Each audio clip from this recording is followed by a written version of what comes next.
राजधानी रे सिम्बॉक्स जबत मामला रे 5 दिनिया रिमांड रे गला राजू मंडल कटक रे अछि आउ एक सिम्बॉक्स सेटअप तदंत पई एनआईए और आईबी भुवनेश्वर आसुथिबा सूचना मास्टरमाइंड बांग्लादेशी असादुर को धरिबा पई निया जिवो इंटरपोल रो सहायता।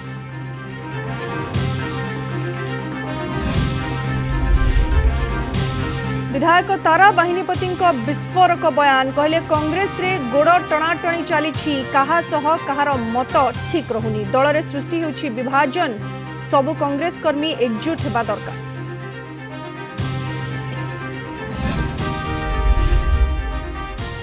झारखंड निर्वाचन पूर्व हेमंत सोरेन को लागिपारे बड़ झटका बीजेपी रे सामिल होई पारंती पूर्वतन मुख्यमंत्री तथा वरिष्ठ जेएमएम नेता चंपई सोरेन 6 विधायकों सह गले दिल्ली शिवराज सिंह चौहान सह संपर्क रे थिबा चर्चा।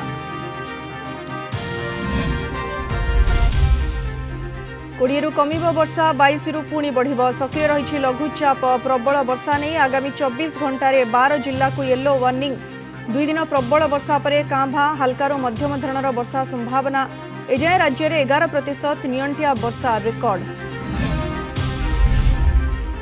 आलू पर बढ़िला पियाज दर बजार में किलो 50 रु 60 टंका बिक्री हठात दर वृद्धि नहीं चिंतार खाउटी और व्यवसायी।